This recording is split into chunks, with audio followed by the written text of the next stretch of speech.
Halo teman-teman, perkenalkan nama saya Aldi Wirawan, NPM 1840101065, lokal Aquacultur A1, Fakultas Perikanan dan Ilmu Kelautan, Universitas Borneo Tarakan. Di sini, saya akan menjelaskan dua materi perkuliahan yang diberikan dosen saya dengan nama mata kuliah Parasit dan Penyakit Ikan. Kedua materi tersebut adalah parasit Platyhelminthes dan parasit jamur. Tanpa berlama-lama lagi, kita masuk ke materi pertama. Parasit Platyhelminthes adalah parasit yang tergolong dari cacing yang berukuran kecil dengan 4 penggolongan, yaitu Monogania, Digania, Thermotoda, dan Cestoda. Parasit ini yang paling banyak menyerang ikan dari kelompok atau kelas Monogania, contohnya Gyrodactylus dan Dactylogyrus.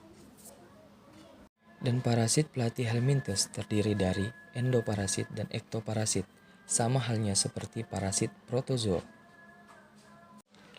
Ektoparasit. Ektoparasit sendiri merupakan parasit yang terdapat pada bagian luar inang atau hospes yang terinfeksi, biasanya terdapat pada bagian kulit, insang, atau bagian mulut pada ikan.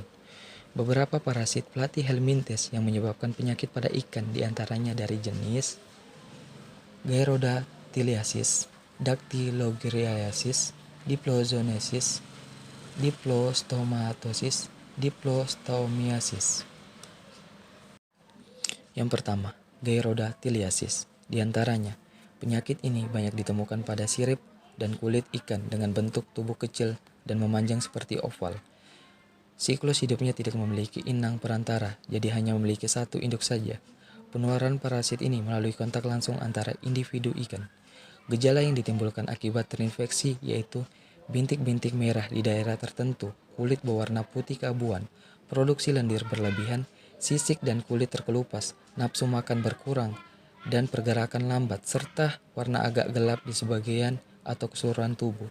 Mendiagnosa parasit ini dengan mengerik lendir yang ada di tubuh atau sirip ikan, kemudian diletakkan di atas objek gelas yang diteteskan aqueous, selanjutnya diamati di mikroskop. Yang kedua, Dactylogyriasis. Di antaranya memiliki bentuk tubuh pipi dan simetris bilateral, warna transparan, mempunyai bintik mata 2 pasang, panjang tubuh 1-2 mm, pada bagian anterior memiliki 4 lekukan. Biasanya parasit ini menyerang benih ikan mas terutama yang berukuran 3-10 cm dengan infeksi tidak fatal kecuali intensitas penyerangannya tinggi. Siklus hidupnya mirip dengan Gyrodactylus. Gejala klinisnya, ikan menjadi kurus, produksi lendir meningkat, warna insang pucat, nafsu makan berkurang, dan sel darah putih berlebihan. Diagnosis dengan cara mengambil bagian lamela insang 1 lembar, kemudian diletakkan di atas objek gelas. Selanjutnya diamati dengan mikroskop. Yang ketiga, Diplozoonosis. Di antaranya, parasit ini termasuk cacing Monogania dan sangat dikenal dengan Diplozom paradosum dengan ukuran 4-5 mm, namun ada juga yang 11 mm, bentuk tubuh seperti X dengan 2 kepala dan 2 kaki dan menempel pada insang.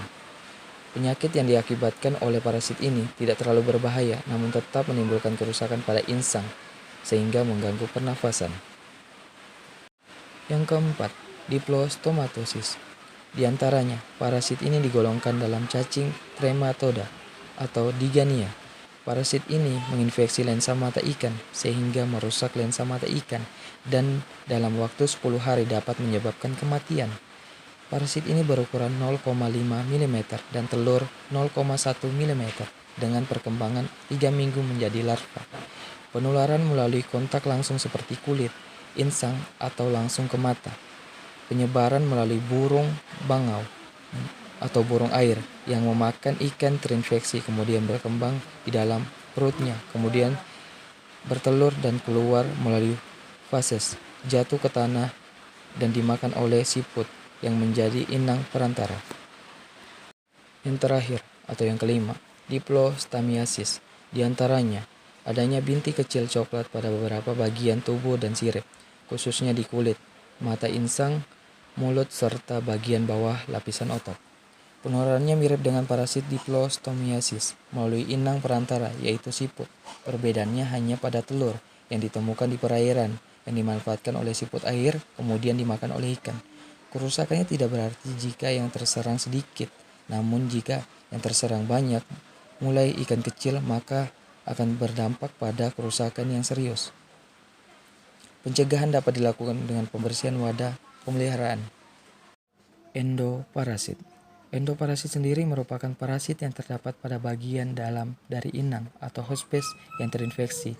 Biasanya terdapat pada bagian daging, pembuluh darah, ginjal, jantung, dan hati serta organ lainnya.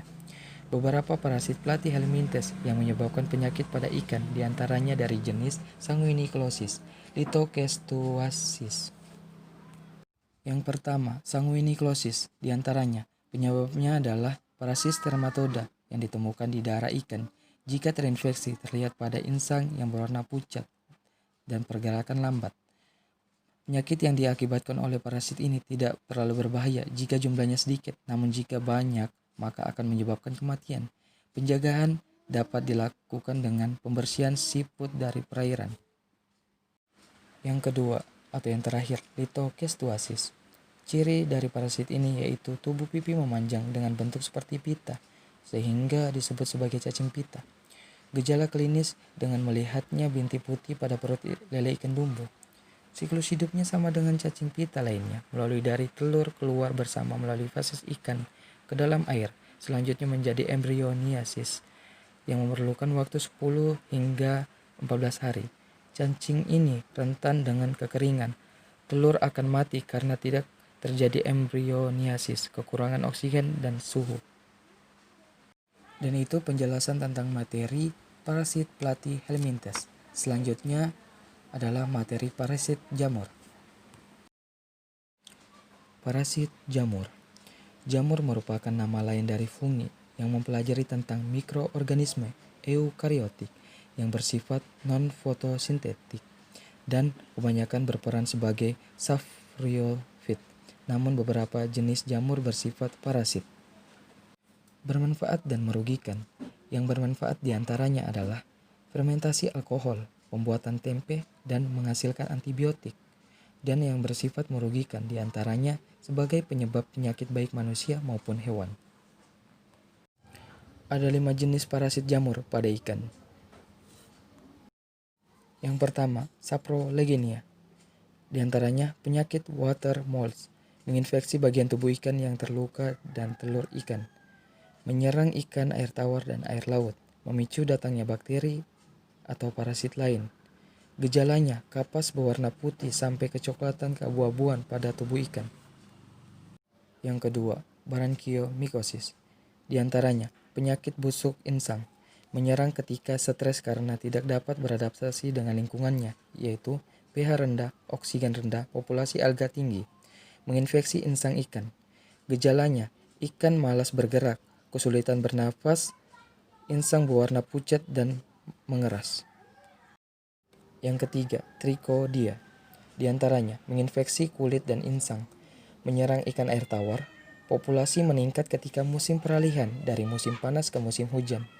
Dapat berenang bebas dan hidup di luar tubuh ikan lebih dari 2 hari. Gejalanya, iritasi kulit, produksi lendir berlebihan, insang pucat, menggap-menggap sehingga ikan sering menggantung di permukaan air. Nafsu makan menurun, gerakan lemah, sirip ekor rusak dan berwarna kemerahan akibat pembuluh darah kapiler pada sirip pecah. Yang keempat, Chilodonella. Di antaranya gerakan lamban, warna tubuh pucat, kulit teriritasi, bentuk lonjong, menginfeksi permukaan tubuh, di antaranya epidermis dan dermis, serta insang. Yang kelima atau yang terakhir, Ichthyoponus. Di antaranya jamur sistematik yang menginfeksi jaringan tubuh ikan, menyerang ikan air tawar dan air laut, menyebar melalui saluran pencernaan karena spora jamur termakan oleh ikan. Gejalanya, pada serangan ringan sampai sedang tidak memperlihatkan gejala. Pada serangan berat, permukaan kulit akan terlihat kasar seperti permukaan amplas.